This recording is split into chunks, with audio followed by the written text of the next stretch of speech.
Ça y est, on est enfin arrivé à Diyarbakir pour observer les élections aujourd'hui de cette grande journée.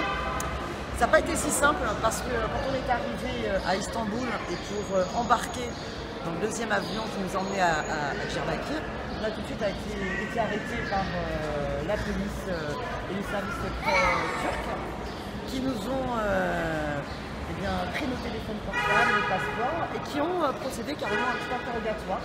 Interrogatoire vidéo. Voilà, vidéo filmée et qui nous ont d'abord dit qu'on allait retourner direct en France et qu'on était interdit à vie de rentrer en Turquie de fait de nos engagements politiques. Puisque tout de suite est arrivé, nous avons expliqué que nous venions là invités par le HDP en tant qu'observateur international des élections. Tu vois d'autres choses à rajouter? Et oui, je vais rajouter qu'il y a eu un changement de service, une heure après, et que le service de nuit, qui devait donc nous faire dormir sur des tatamis avec un nom allumé, avec un repas apporté et la possibilité d'avoir une douche, a peut-être réfléchi et a décidé de nous libérer. C'est-à-dire qu'on a insisté, on a expliqué que de toute façon il fallait absolument qu'on puisse prévenir les nôtres et qu'on appelle l'ambassade qui était au courant de notre déplacement, et puis finalement les choses se sont réglées et on a pu dormir à Istanbul parce que notre avion il n'y en avait plus pour Diyarbakir, et finalement on est arrivé ce matin. On vous raconte la suite très bientôt. Voilà. Nous sommes dans l'école de Yazge, autour du village d'Azro. Et ce matin, nous avons été avertis qu'il y avait un problème avec les gardes villageois pro-régime qui avaient créé un incident. Suite à ça, le responsable local de l'AKP est venu armé dans le bureau de vote pour faire pression sur le bureau de vote. Il s'en est suivi un face-à-face entre les soutiens de l'AKP et du HDP.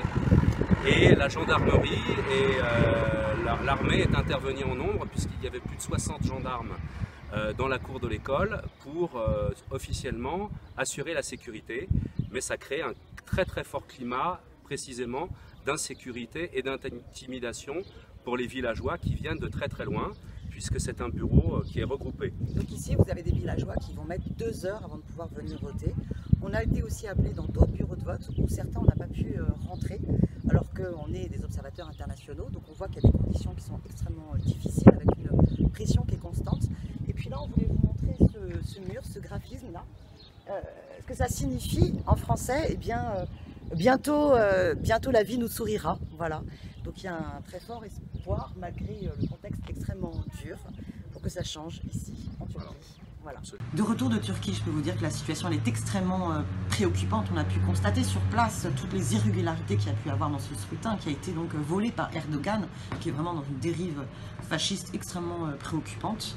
Malgré tout, malgré toutes les irrégularités, eh bien, le HDP a progressé. Son candidat à l'élection présidentielle a fait campagne depuis la prison, Demirtas, eh bien, il a fait 8,4%, sans doute beaucoup plus.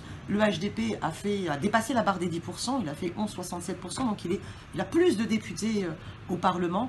Malgré tout, on sait que ce scrutin va renforcer les pouvoirs de Erdogan, qui va s'allier avec l'extrême droite.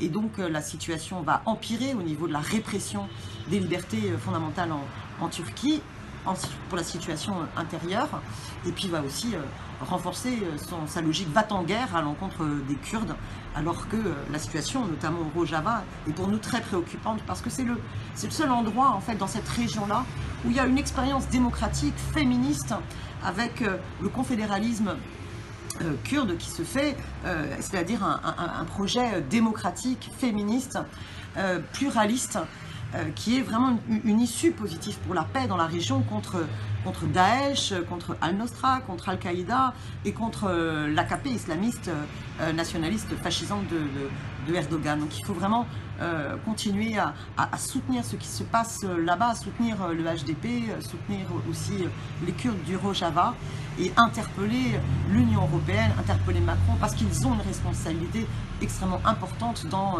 leur hypocrisie vis-à-vis de toute la dérive fasciste et va-t-en-guerre qui se passe là-bas.